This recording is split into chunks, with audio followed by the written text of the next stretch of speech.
L'oreille du Bosphore.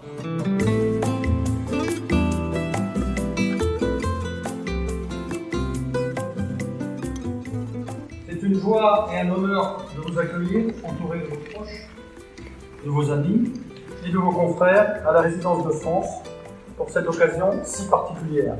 Nous étions à Ankara, à l'ambassade de France, où monsieur l'ambassadeur Hervé Magro remettait à Filiz Yenicheirlioglu, Au nom du président de la République, des insignes de chevalier de l'Ordre national du mérite. Bonjour Filiz. Bonjour Jean-Michel. Alors, vous êtes arrivé en France en 1968. Donc c'est une drôle d'année d'arriver à Paris en 68. C'est comment? C'est surprenant, c'est normal, c'est anormal? C'est-à-dire que tout le monde était vraiment très très excité. Tout le monde parlait les événements de 68. À l'université, beaucoup de choses avaient changé. Les cours, enfin le contenu de cours, les façons, les statuts de l'enseignement avaient changé. Donc tout le monde parlait de cela. Il y avait encore quelquefois des polices dans les rues, les manifestants qui continuaient toujours un petit peu ici et là, mais c'était très très animé, très bougé, oui. Alors vous êtes toute jeune, vous avez 19 ans. Oui, c'est ça. Bon, vous êtes venu déjà à Paris, enfin en France, à Strasbourg en 66 à 17 ans.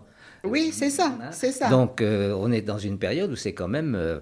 vous avez des parents qui vous ont laissé partir, qui ont eu envie que vous partiez. Oui, ils étaient d'accord. Vous n'avez pas eu besoin de vous bagarrer pour dire, voilà, moi je veux faire des études à Paris, etc. C'était facile?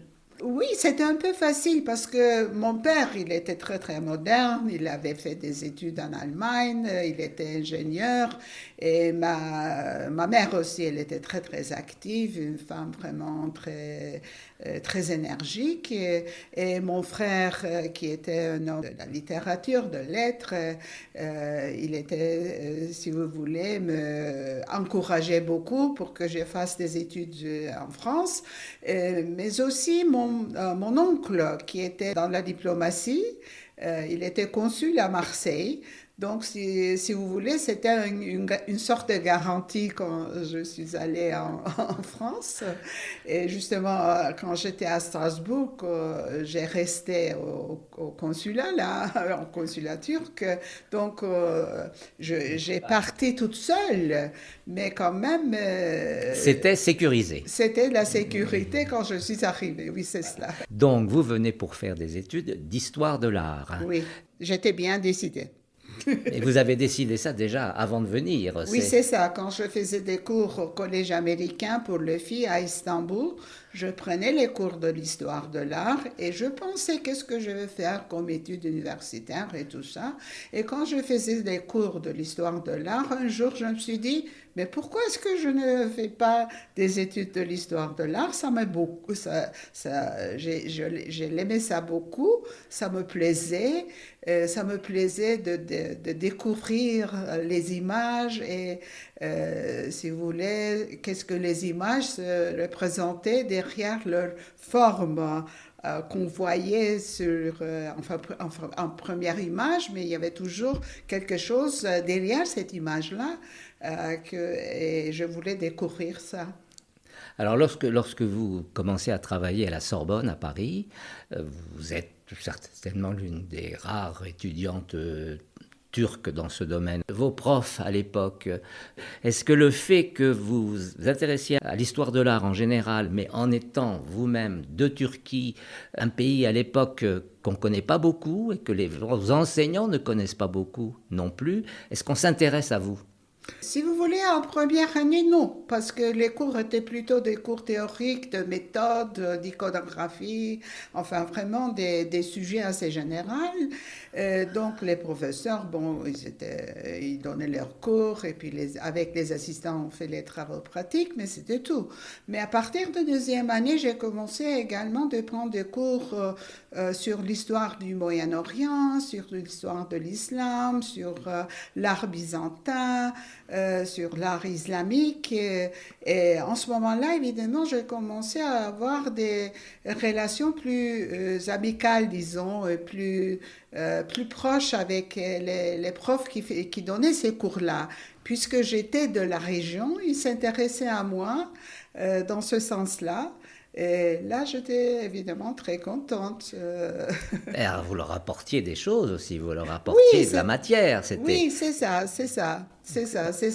Et comme j'avais déjà pris des cours en histoire de l'art avant que j'ai arrivé à Paris, donc j'étais un petit peu bien équipée de ce qu'il expliquait dans les cours.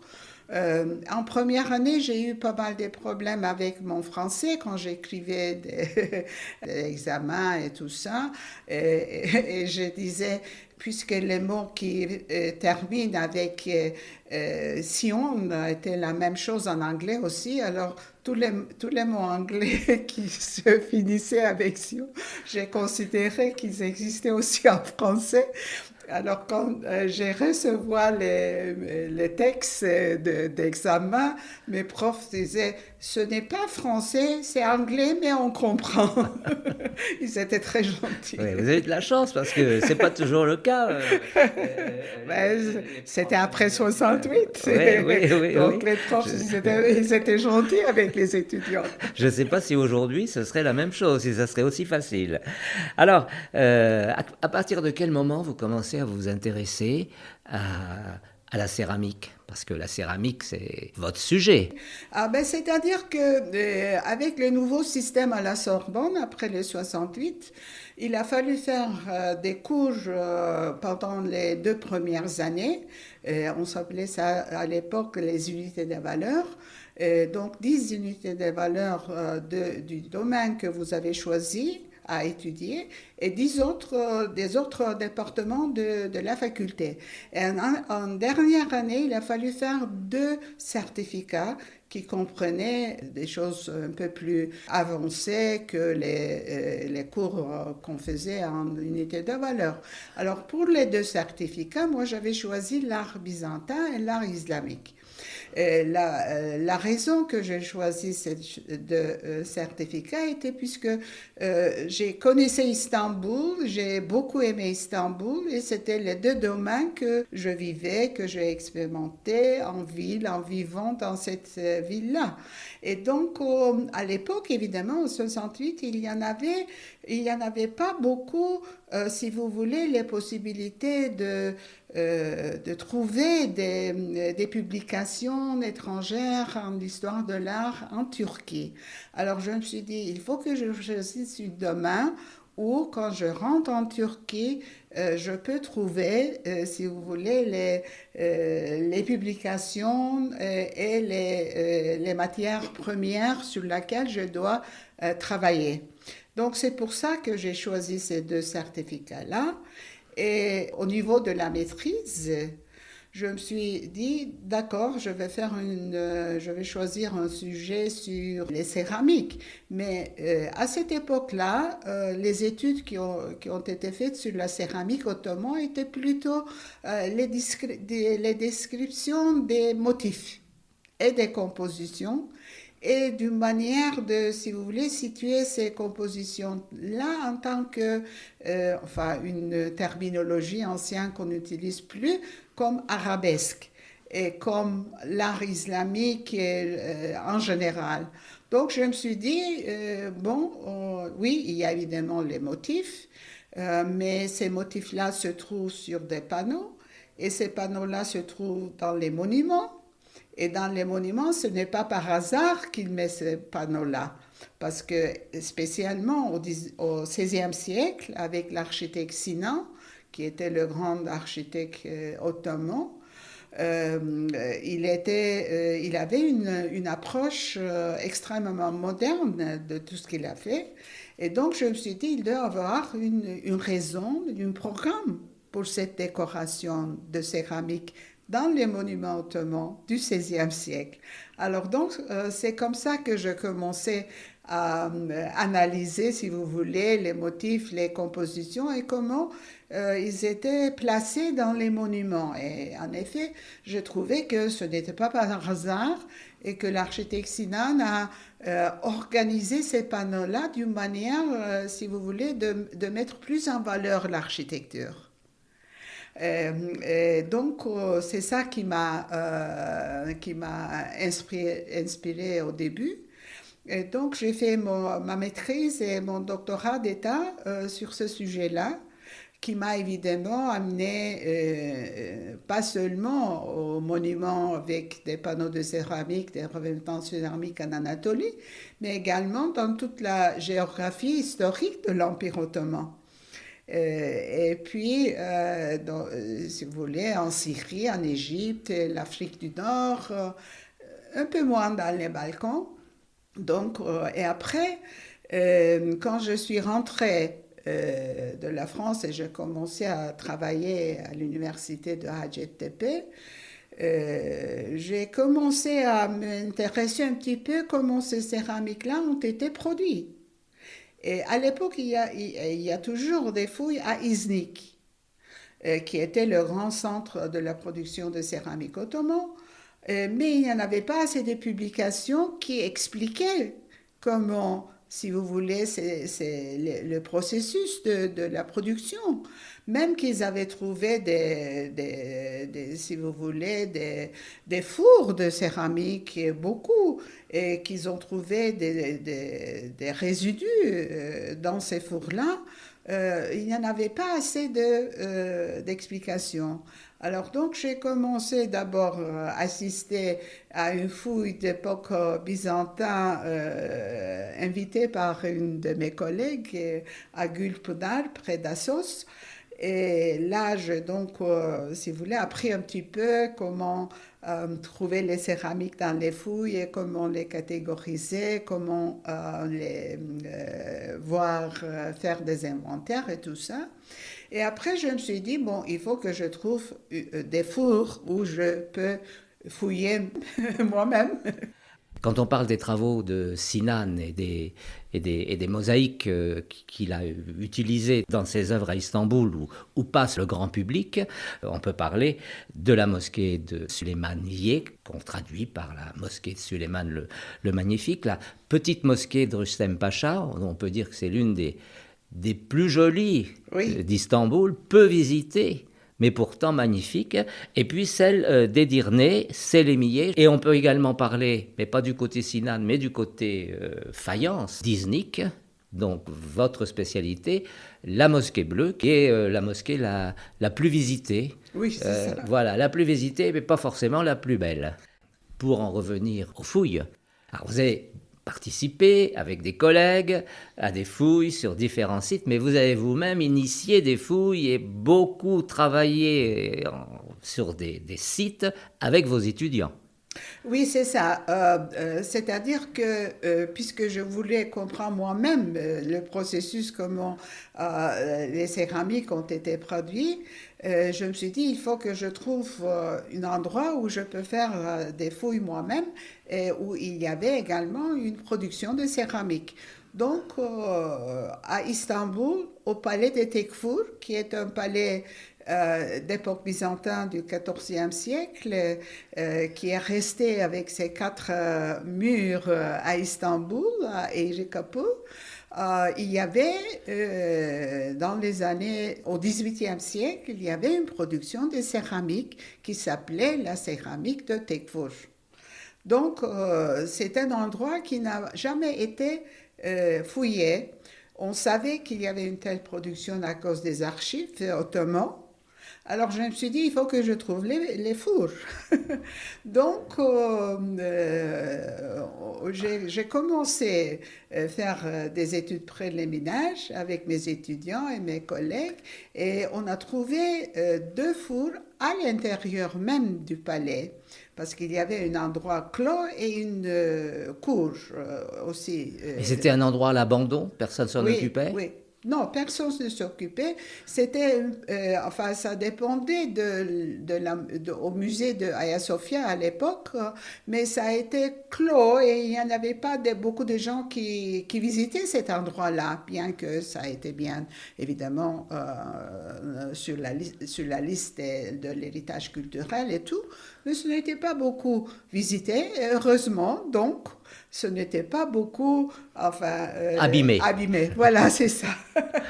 C'est ça. Il y avait une femme qui gardait l'endroit. Et elle nous a aidés, donc j'ai commencé à faire des fouilles là-bas. On a trouvé le four, on a vraiment appris beaucoup de choses sur ce site de production et la production des teck-fours. Et donc c'était dans les années 1990, par là. Et c'était vraiment une des premières fouilles d'époque, disons, médiévale et moderne où on a commencé également de faire des analyses dites archéométriques où on analysait les résidus qui venaient des fours avec la pâte des céramiques et de la glaçure et tout ça. Donc, ça a été vraiment un travail bien important. Alors, non seulement c'est votre première fouille, en fait, sérieuse, on va dire, où vous Oui. prenez tout en main et vous partez avec des étudiants. Ça dure combien de temps, ce travail? Ça durait à peu près 3 ans. 3 ans. Mais pas Bien continuellement, sûr. évidemment, un mois chaque été. Et donc, après ça, vous allez publier. J'ai publié des articles, j'ai publié des rapports, je fais des conférences, mais je n'ai pas encore publié le livre même. D'accord. Mais vous avez quand même fait Oui. on va dire, des petites publications, Oui, on veut c'est dire, ça. voilà, Voilà. qui ont réveillé un jour les autorités municipales, puisque si j'ai bien compris, ce site est redevenu un musée grâce à vos publications. Ben oui, on peut dire ça. On peut dire, oui, oui, oui. Et combien de temps après? Probablement 20 ans, 25 ans 25 après. ans après Oui, oui, que vous oui, ayez oui. travaillé, fait Oui, des oui, fouilles. Alors oui. comment ça se passe? Un jour on vous appelle et puis... Ben, c'est-à-dire que d'abord la municipalité d'Istanbul a pris la décision de restaurer le palais. Donc ils ont fait la restauration. Et après ils ont décidé, mais qu'est-ce qu'on va faire avec ce bâtiment qu'on a restauré? Alors ils ont décidé de faire un musée.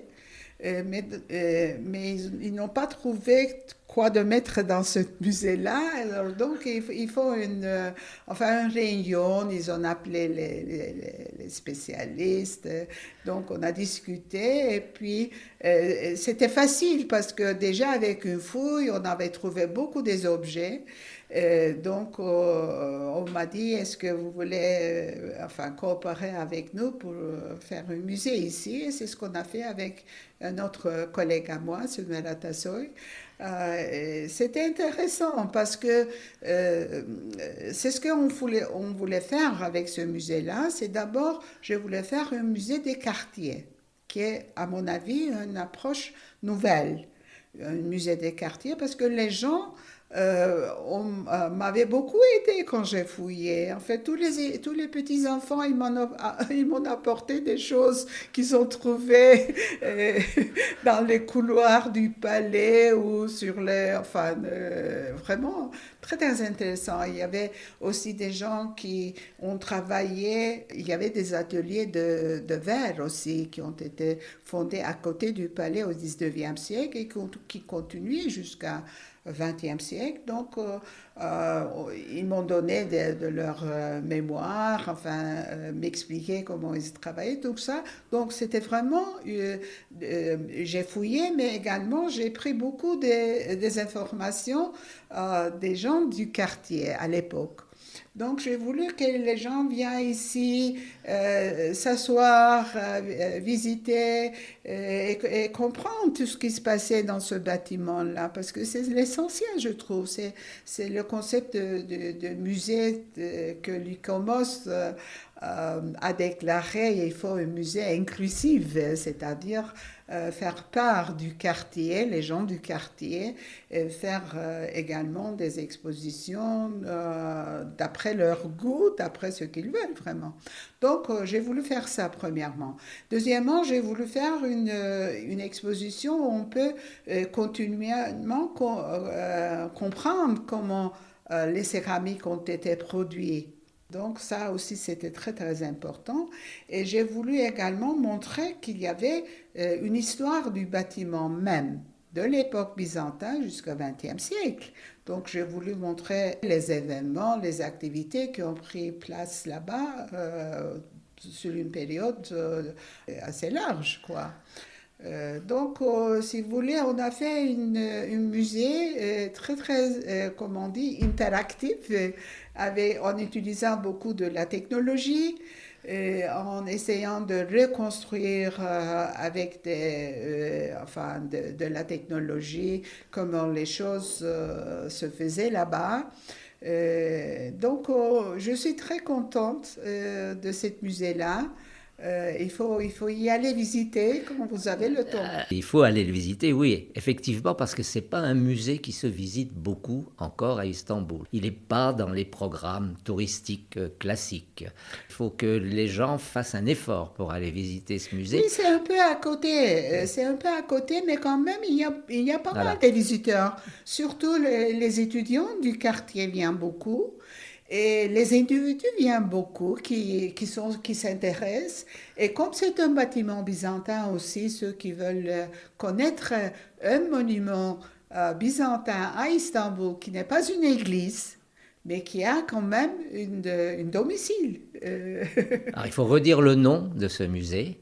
Tekfur Sarayı Müzesi. Voilà, il est dans la ville antique. Il est proche du musée Carrier, l'ancienne église Saint-Sauveur-in-Cora, qui actuellement, elle ne se visite plus parce qu'elle est en restauration, on va dire. On a là un musée événement, on pourrait presque dire, à visiter. Iznik, la céramique, la faïence, c'est votre spécialité aujourd'hui. Et puis, c'est pas seulement votre spécialité, vous êtes un peu la représentante, peut-être même beaucoup, la représentante de ce travail-là, de cette histoire-là. Vous allez partout dans le monde pour en parler. Oui, j'ai également fait l'inventaire des carreaux de céramique qui se trouvaient dans les dépôts du palais de Topkapı. Parce que vous savez qu'on ne jette jamais du palais de Topkapı, donc il y avait des boîtes et des boîtes et des boîtes de céramique, enfin des carreaux de céramique. Donc la directrice de l'époque, Filiz Chama, m'a invité si je peux faire avec mes étudiants les inventaires de ces carreaux-là qui se trouvaient dans les dépôts du palais. Alors donc là aussi j'ai travaillé pendant 3-4 étés et là c'était vraiment un travail assez dur parce que je ne sais pas combien de pièces de céramique on a compté. Plus de 15 000, plus de 20 000 je crois. Alors là ça aussi c'était très très intéressant. Et donc vous faites ces travaux avec vos étudiants sur des courtes périodes, sur des périodes universitaires quand même. Oui, c'est ça. Voilà, c'est pas sur les périodes de vacances. Non, des vacances en été. Ah, sur les périodes de vacances. Ben oui, bien sûr, parce qu'il faut que je donne des cours. Ah, voilà. En hiver.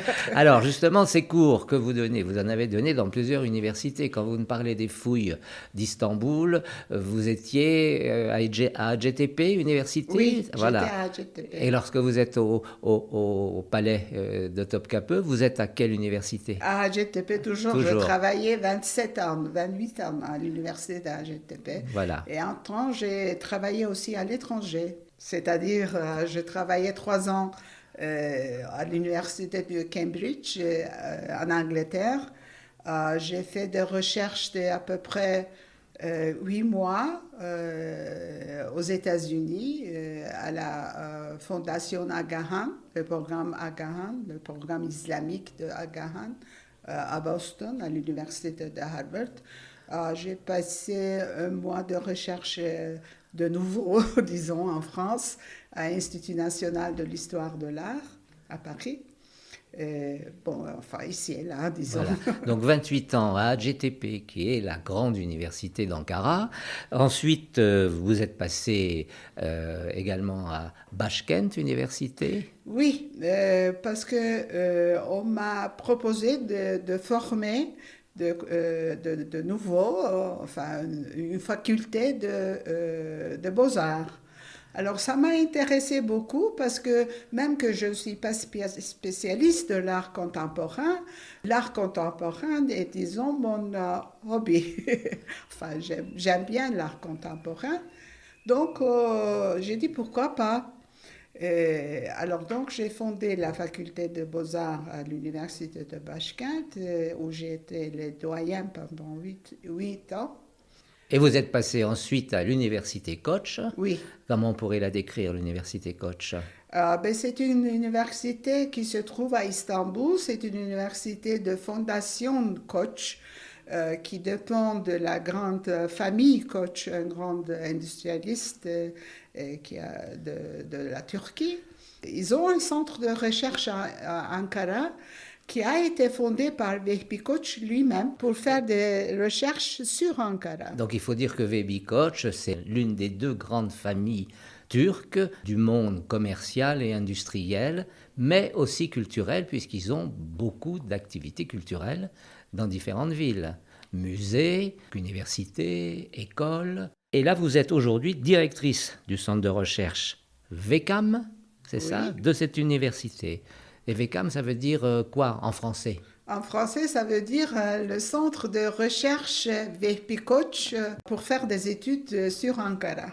Alors, vous êtes parti en France, vous aviez 17 ans la première fois, votre papa, ingénieur, vous laisse partir tranquille parce que vous avez des connaissances ou de la proche famille installée en France. Mais il faut dire que l'évolution de votre famille aujourd'hui tourne autour des arts. Vous aviez un frère, Aziz, qui est parti très tôt, mais qui a beaucoup travaillé, notamment sur le poète Nazım Hikmet. Il était l'un des spécialistes, des plus grands spécialistes de Nazım Hikmet en Turquie. Vous avez une fille qui est comédienne, qui vit à Cambridge, qui enseigne le théâtre, fait des mises en scène, à la fois en Angleterre, à la fois en Turquie. Et puis, vous avez rencontré l'amour en France avec un mari philosophe qui s'appelle Şahin, avec qui vous vivez depuis 68. Alors tout ça, c'est quand même quelque chose de... Et comment ça se passe? Vous le rencontrez où, votre mari, en France? Je crois que c'était dans un restaurant universitaire ou bien un événement à la Société des étudiants turcs, peut-être que je l'ai vu pour la première fois. Et après, évidemment, il a commencé à me téléphoner, tout ça. Un dragueur, en fait. Ce Şahin, c'est quand même un personnage extraordinaire, avec ses cheveux frisés, très grand. Oui, il était très beau, enfin, il l'est toujours. Il est toujours.